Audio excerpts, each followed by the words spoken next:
Assalamualaikum warahmatullahi wabarakatuh. Teman-teman sekalian, sahabat-sahabat sekalian yang saya banggakan dimanapun Anda berada. Sebuah video atau lebih tepatnya tulisan terbaru yang cukup menohok ya. Artinya ini merupakan salah satu tulisan Kiai Imad yang saya rasa sangat mengejutkan ya. Dengan sebuah judul yang cukup menarik ya untuk kita simak bagaimana lengkapnya. Ya, judulnya itu buku jawaban Robitoh Alawiyah dan pembela nasab Ba'alawi ya, Ba'alwi lainnya mentok di abad 9 Hijriyah. Kemudian kelanjutannya ya dalam kurung ini Ba'alawi fokus membuat iklan ya. Saya ulang kembali. Kini Ba'alawi fokus membuat iklan. Iklan apa? Iklan nasab atau iklan bagaimana? Nah, ini menarik ya untuk kita lihat, untuk kita simak ya. Seperti apa lengkapnya dari tulisan beliau. Oke, biar tidak panjang lebar, kita intro terlebih dahulu. Ya. Yeah.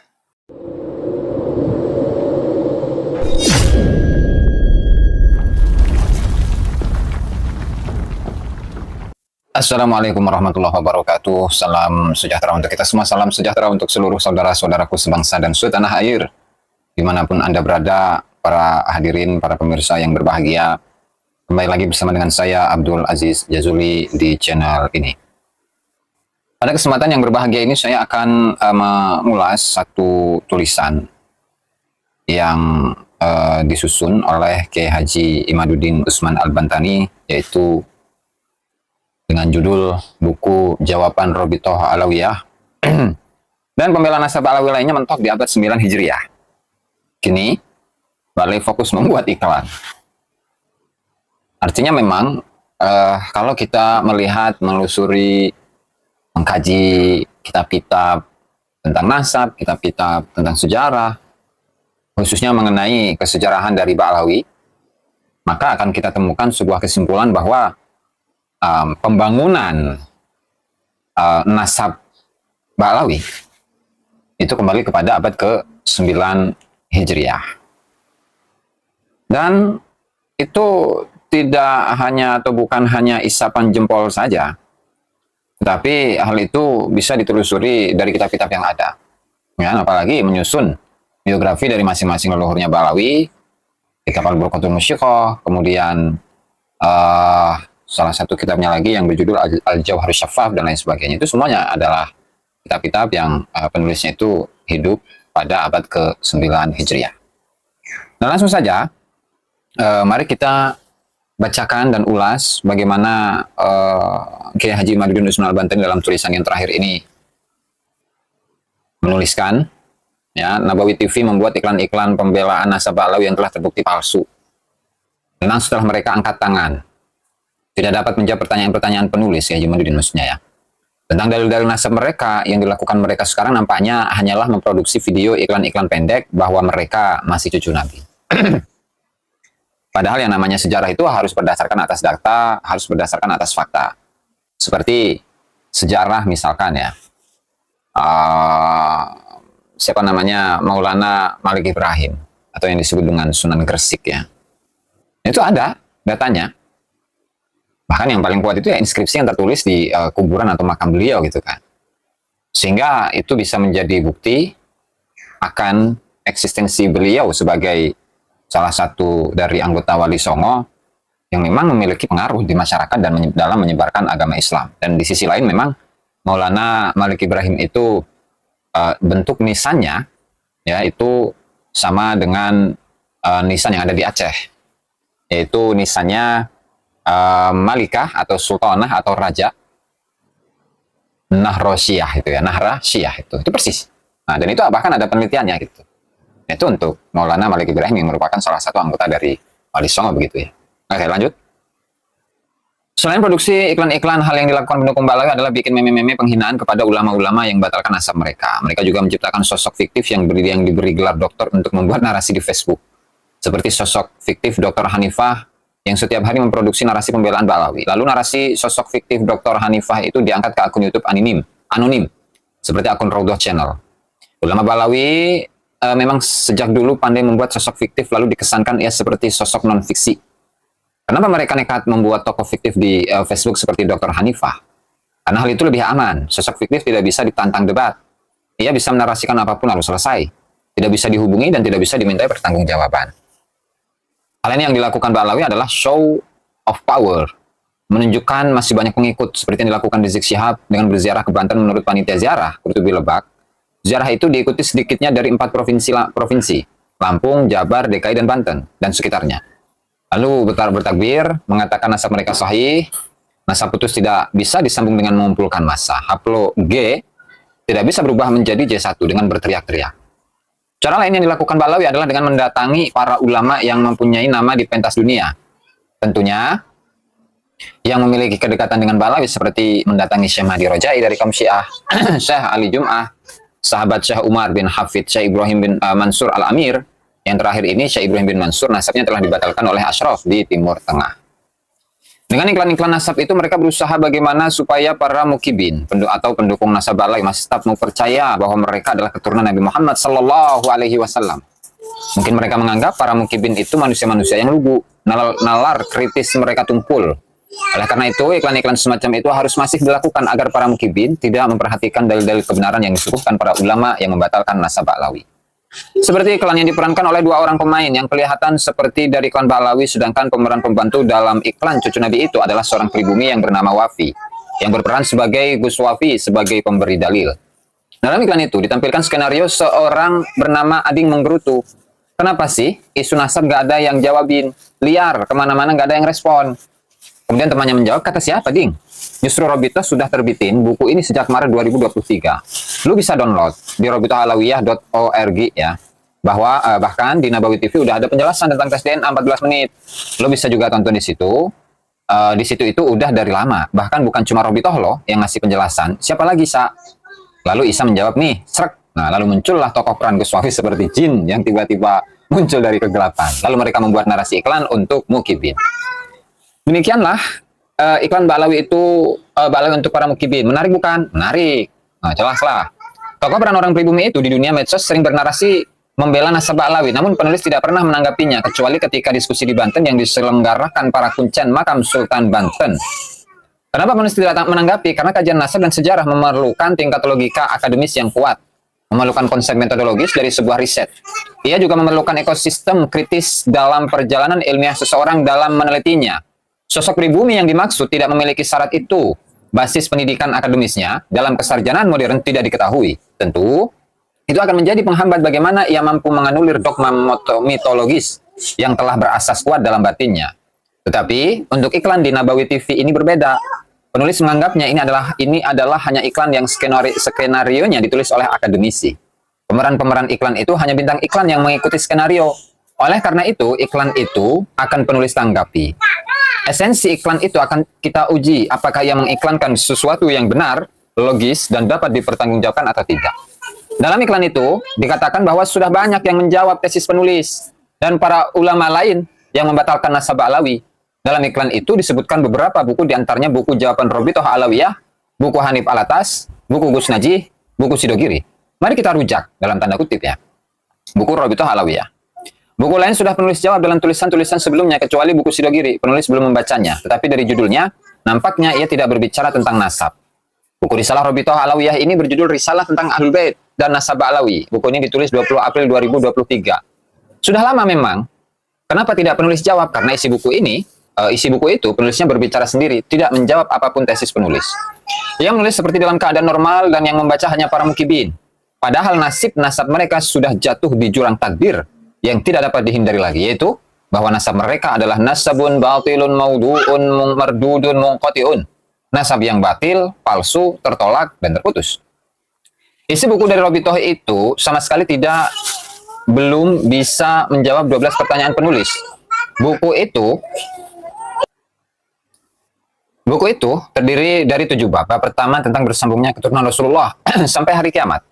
Tentu bab ini kita sepakat bahwa keturunan Nabi akan senantiasa ada sampai hari kiamat. Tapi yang nasabnya asli, bukan nasab palsu seperti Ba'lawi. Nasab palsu hanya akan mencoreng keturunan Nabi yang asli, karena jelas perangai, akhlak, dan sopan santun sebuah gen leluhur itu tetap akan mempengaruhi seorang manusia, sedikit atau banyak. Tentu individu yang berasal dari suatu gen leluhur tertentu akan mudah terbawa sifat genetik leluhurnya itu. Jika kita membiarkan orang-orang yang bukan keturunan Nabi mengaku-ngaku keturunan Nabi, maka suatu saat sifat asli genetik itu akan muncul di suatu generasi dan akan mempermalukan Kanjeng Nabi Muhammad Sallallahu Alaihi Wasallam. Bab kedua, tentang keutamaan ahli bait memang lucu. Memang lucu. Bagaimana nasab palsu mereka kemudian dijawab dengan dalil-dalil tentang ahli bait. Untuk keturunan Nabi yang nasabnya sahih saja, definisi ahli bait yang asah atau paling sahih tidak mencakup mereka, apalagi nasab palsu seperti Ba'lawi. Bab ketiga, tentang sikap seorang ahli bait. Dalam bab ini, penulis buku tersebut menasihati para ahli bait untuk bersikap seperti dalam poin-poin berikutnya. Ahli bait yang dimaksud oleh buku ini adalah para Ba'lawi yang hidup sekarang. Salah punuk. Ba'lawi itu bukan keturunan Nabi, apalagi ahli bait. Lalu, buat apa buku ini menasihati para Ba'lawi untuk bersikap sebagai ahli bait? Mereka, Ba'lawi, bukan ahli bait, bukan keturunan Nabi, hanya orang-orang yang mengaku keturunan Nabi. Titik, tidak ada koma. Bab keempat, menerangkan tentang sekilas tentang Ahmad bin Isa al-Muhajir. Dari judulnya saja sudah menyalahi kitab nasab para ulama nasab mu'tabar. Menyematkan gelar al-Muhajir untuk Ahmad bin Isa itu sudah qalil adab dalam tanda kutip, kurang sopan kepada keturunan Nabi asli. Ahmad bin Isa tidak mempunyai gelar al-Muhajir. Dalam kitab-kitab nasab yang ditemukan paling dekat tahunnya dengan kehidupan Ahmad bin Isa, gelarnya adalah al-Abah atau an-Nafat, tidak ada gelar al-Muhajir. Jangan berani-berani memberi gelar keturunan Nabi asli seperti Ahmad bin Isa dengan gelar yang tidak ia inginkan atau yang tidak dikenal para ulama, nanti bisa kualat. Itu bab keempat ya. Bab kelima, tentang Imam Ubaidillah bin Ahmad al-Muhajir. Dari mana imam? Dalam tanda kutip. Bisa disematkan untuk Ubaidillah, mana kitab abad keempat atau yang paling dekat dengannya yang menyebut dia sebagai imam? Tidak ada. Jangan bikin sejarah sendiri. Lalu pula ia disebut sebagai anak Ahmad bin Isa. Mana dalilnya? Kitab apa? Halaman berapa? Tidak ada. Dalam buku ini, Robitoh berhujjah secara dominan bukan dengan kitab-kitab, tetapi hanya dengan narasi-narasi saja. Seperti dengan alasan bahwa walaupun nama Ubaidillah tidak disebutkan oleh kitab-kitab nasab dari abad 4 sampai 9 Hijriah sebagai anak Ahmad, tetapi tidak ada satu ulama pun yang mengingkarinya. Ini halaman 85 ya. Ini pertanyaan orang mudeng. Dalam tanda kutip ya. Bagaimana Ubaidillah diingkari ulama abad ke-4 sampai ke-9 Hijriah jika namanya saja baru dimunculkan alias Sakron abad ke-9 Hijriah? Ia tidak diingkari karena namanya sama sekali belum disusukan sebagai anak Ahmad bin Isa selama 550 tahun. Alasan lain Robitoh kenapa kitab nasab tidak mencatat Ubaid sebagai anak Ahmad bin Isa adalah karena kitab-kitab itu katanya tidak dikarang dengan maksud ihatoh atau mencakup keseluruhan dalam mencatat. Ini halaman 85. Pernyataan tersebut aneh karena memang jarang ada kitab yang dikarang dengan maksud ihatoh dalam mencatat nasab-nasab. Tetapi tidak mungkin orang yang anaknya 4 kemudian ditulis 3 dengan alasan tidak ihatoh. Tidak ihatoh itu misalnya begini. Seorang dari keturunan Muhammad bin Ahmad bin Isa menulis kitab nasab untuk mencatat seluruh keluarganya. Nah, lalu ia menulis dari Nabi Muhammad Shallallahu Alaihi Wasallam mempunyai anak Hasan dan Husain. Lalu ketika menceritakan Hasan, ia cukupkan sampai anaknya Hasan saja, tidak ke cucunya dan seterusnya. Karena tujuannya adalah akan mencatat keturunan Muhammad bin Ahmad bin Isa yang merupakan jalur Husain. Jalur Husain ia catat dengan lengkap sampai Isa bin Muhammad an-Naqib, ayahnya Ahmad bin Isa. Karena itu yang menjadi tujuannya. Ketika menjelaskan anaknya Isa bin Muhammad an-Naqib, ia catat semua anaknya termasuk Ahmad bin Isa, tetapi hanya dicatat anaknya Isa saja, tidak sampai ke cucunya. Ketika mencatat Ahmad bin Isa baru disebutkan semua anaknya dan cucunya. Demikianlah contoh bagaimana sebuah kitab nasab ditulis. Jadi sekali lagi, anak Ahmad bin Isa cuma 3. Itu dengan alasan kitab itu ditulis tidak ihatoh dalam tanda kutip, dan sebenarnya anaknya 4 tidak dapat diterima. Oke, lanjut. Ini cukup panjang ini ya, sahabat-sahabat ya. Alasan lain kenapa nama Ubaid tidak dicatat sebagai anak Ahmad bin Isa, karena alasan bahwa Ubaid itu hidup jauh dari keramaian. Halaman 55. Ini juga alasan yang tidak dapat diterima. Bagaimana anak lain yang berjumlah 3 ditulis, kemudian satu anaknya yang bernama Ubaid tidak ditulis. Imam Fakhrul Razi mendapatkan data bahwa anak Ahmad bin Isa itu dari mana? Tentu dari informan yang merupakan keturunan Ahmad bin Isa yang ditemui di Roy. Kampungnya sendiri dan kampung keturunan Ahmad bin Isa. Di abad ke-6 Hijriah, yaitu di abad ke-6 Hijriah. Lalu kenapa 3 anak yang ditulis, lalu Ubaid tidak ditulis? Jawabannya cuma satu, karena memang Ubaid ini bukan anak Ahmad bin Isa. Robitoh juga berupaya meragukan kitab Asy-Syajarah Al-Mubarakah, halaman 87, mengenai hal ini. Sudah penulis jawab dalam banyak kesempatan bahwa kitab Asy-Syajarah Al-Mubarakah jelas karya Imam Fakhruddin Al-Fakhrul Razi. Manuskripnya jelas ada di perpustakaan Sultan Ahmad III di Turki. Nomor katalog manuskripnya jelas yaitu 2677 dan penulisannya disebutkan yaitu tahun 825 Hijriah. Penulis naskahnya jelas namanya Wahid bin Syamsuddin. Pengarangnya disebutkan yaitu Imam Al-Fahru Razi. Pentahqiqnya jelas Mahdi Ar-Rajai dan penerbitnya jelas yaitu Al-Mar'ashi. Lalu apa lagi? Kitab Asy-Syajarah Al-Mubarakah jelas kitab yang dapat dipertanggungjawabkan. Bukan kitab bodong karya dan andalan Ba'lawi seperti Tarikh Syambal dan Ar-Raudul Jali. Lalu Rabitah juga beralasan kitab Asy-Syajarah Al-Mubarakah diragukan sebagai karya Imam Al-Fahru Razi karena ia adalah seorang Sunni, sedangkan kitab itu terindikasi Syiah. Karena penulisnya menyebut Imam Mahdi sebagai istilah sahibuz zaman dan disematkan doa Ajjalallahu farajah. Semoga Allah menyegerakan keluarnya Imam Mahdi, halaman 88-nya. Penulis menjawab, walaupun Imam Fakhruddin Ar-Razi seorang Sunni, nampaknya dalam masalah Imam Mahdi ia lebih cenderung kepada pendapat kaum Syiah. Kenapa? Kenapa penulis berkata demikian? Lihat di dalam kitabnya yang lain yaitu kitab Al-Matalibul Aliyah, Al-Matalib Al-Aliyah, Al-Aliyah Juz 8 halaman 101 yang menyebut Imam Mahdi dengan sebutan yang sama dengan yang ada dalam kitab Asy-Syajarah Al-Mubarakah yaitu Sahibuz Zaman, yang punya zaman atau pemilik zaman gitu ya.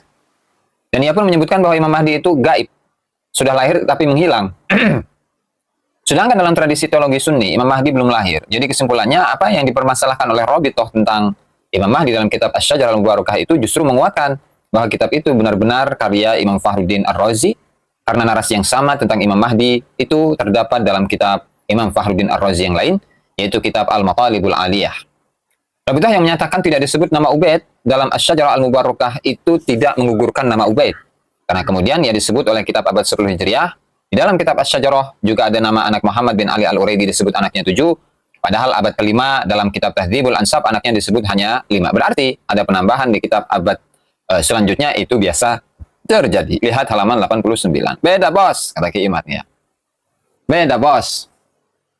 Kalau Ubaid itu jelas tertolak. Kenapa? Karena kitab Asy-Syajarah Al-Mubarakah menggunakan jumlah ismiyah yang menunjukkan makna hasr. Hanya atau membatasi gitu ya. Menyebut,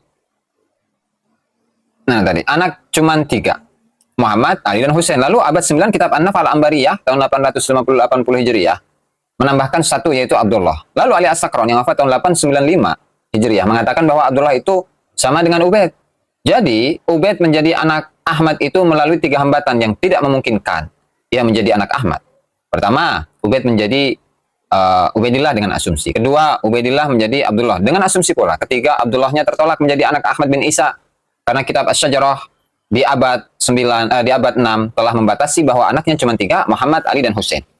Nama Abdullah baru muncul di kitab Nasab setelah 535 tahun.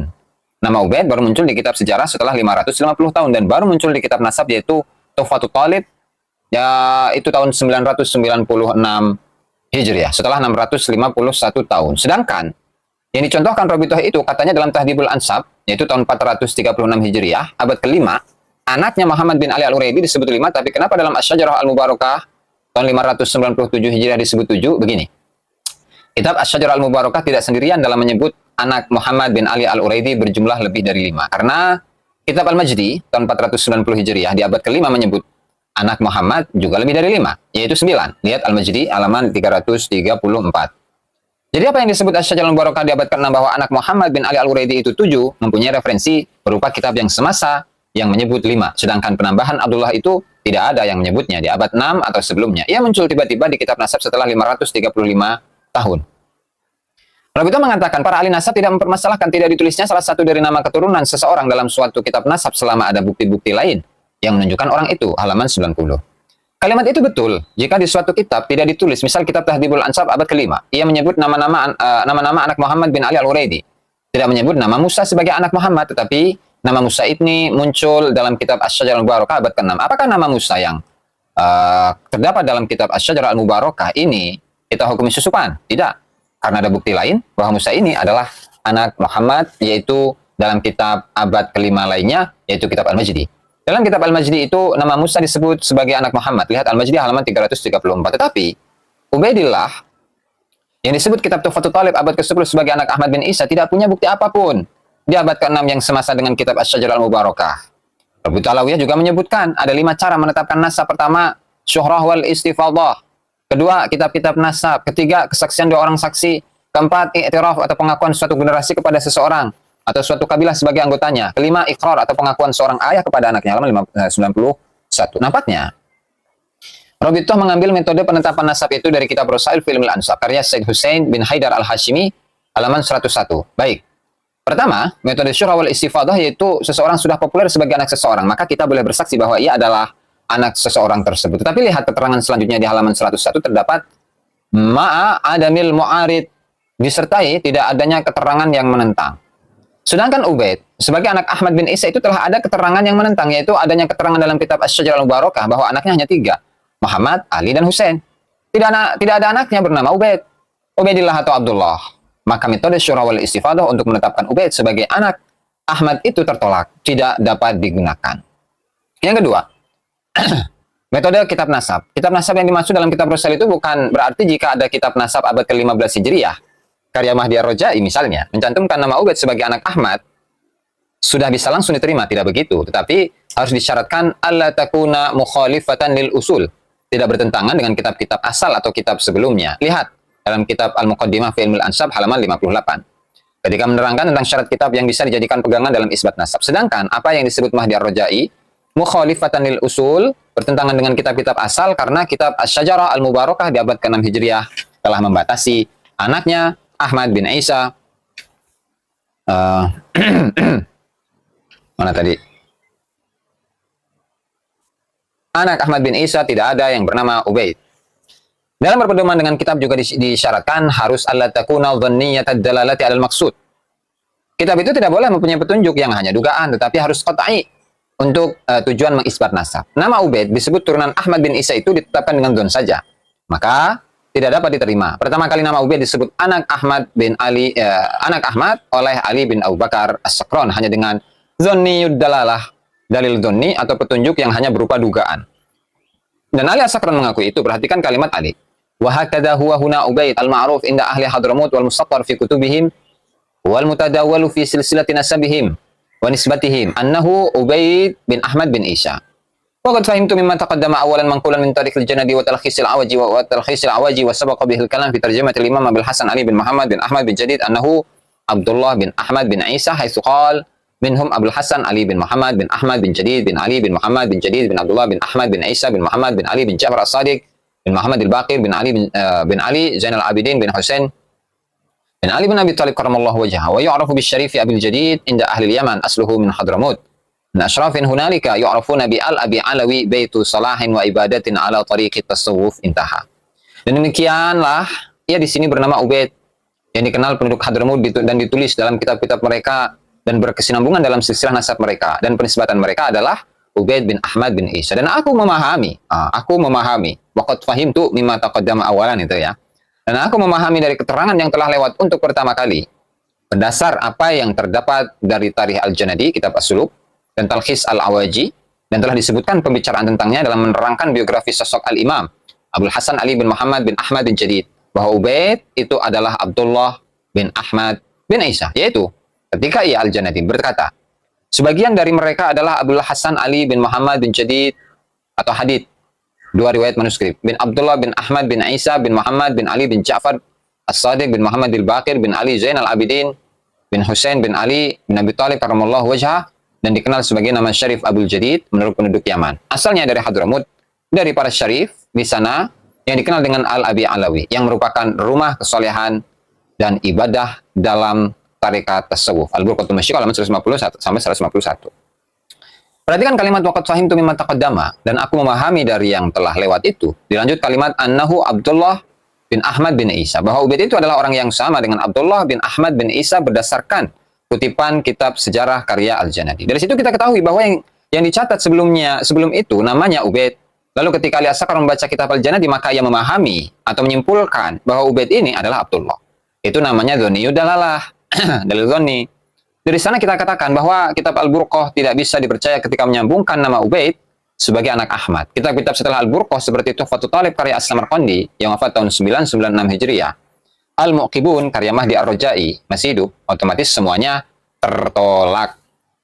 Semuanya tertolak. Oke.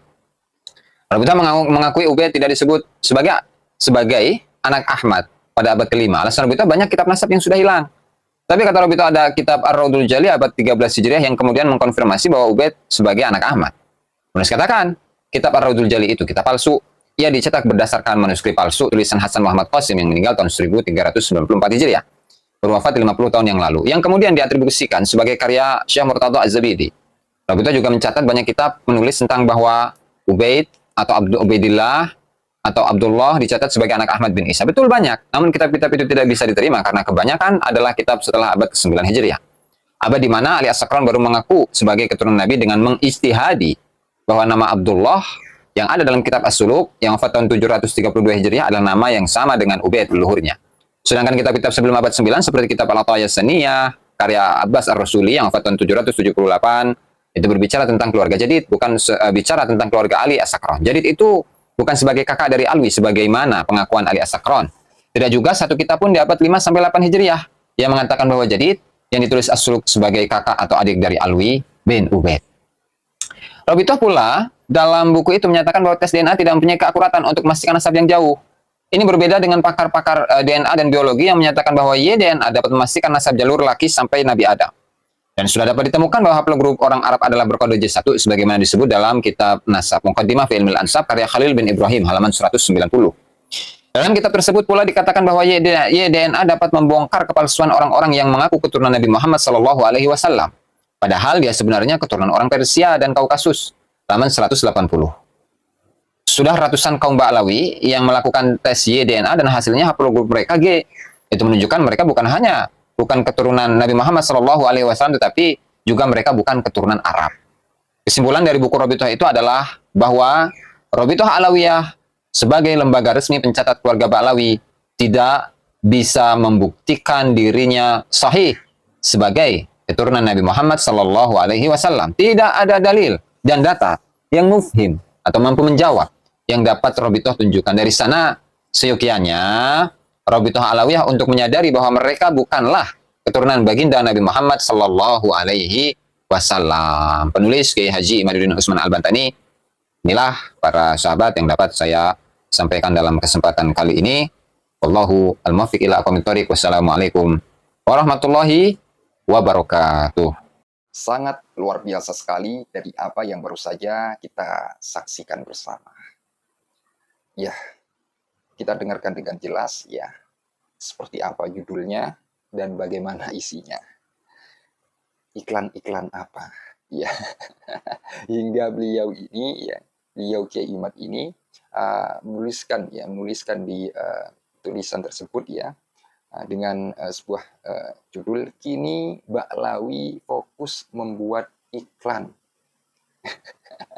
Teman-teman yang sudah mendengarkan seputar tulisan Kiai Imad barusan, ya insya Allah sudah tahu ya iklan apa.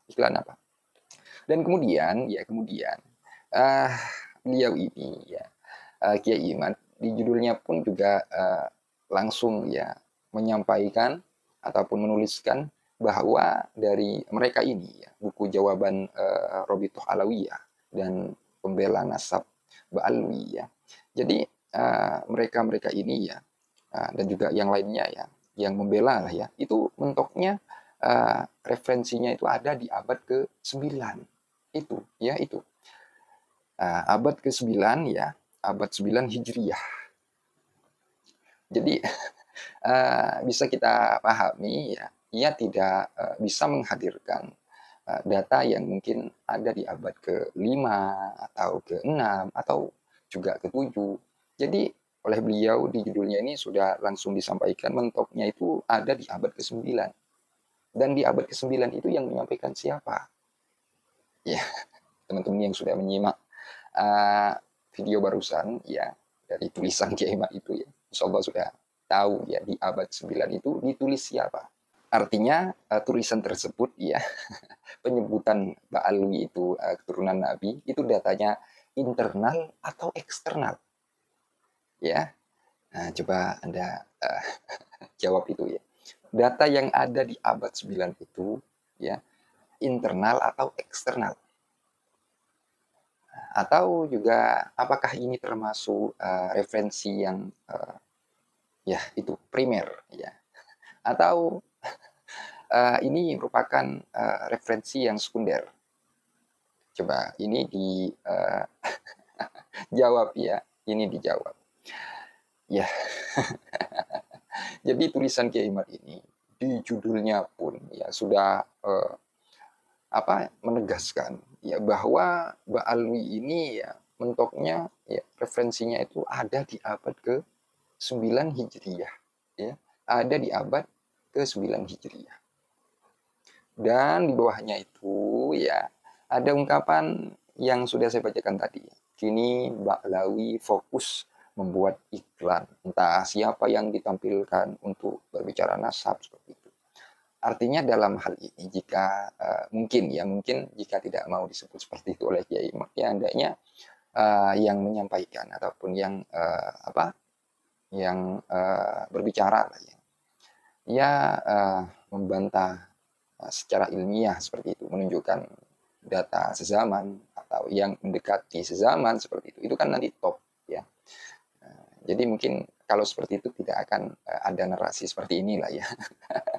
Narasi yang sudah kita saksikan bersama, yang sudah kita dengar dari apa yang telah saya bacakan barusan. Jadi cobalah ya dari klan Mbak Alwi ini tunjukkan kitab sezaman ya, kitab sezaman atau dalil yang mungkin ada di abad ke-6-7 ya, 6 atau 7 seperti itu. Yang memang itu datanya eksternal ya, bukan dari kalangan Mbak Alwi sendiri ya. Artinya mesti dari kalangan yang lain ya. Entah itu dari tempat ia tinggal seperti itu. Pokoknya eksternal ini bukan dari klan mereka sendiri ya, atau orang-orang yang bersangkutan seperti itu. Ya, seperti itu mungkin ya. Itu saja yang dapat saya kemukakan. Kurang lebihnya jika ada kekeliruan, kesalahpahaman dari ungkapan narasi ini, saya Al-Fakir atau Official mohon maaf sebesar-besarnya. Jadi apabila ada kekeliruan di dalam pemahaman, penyampaian, atau kata, langkah tingkah, saya Al-Fakir atau Official mohon maaf sebesar-besarnya. Akhirul qaul, ihdinas siratal mustaqim. Wassalamualaikum warahmatullahi wabarakatuh.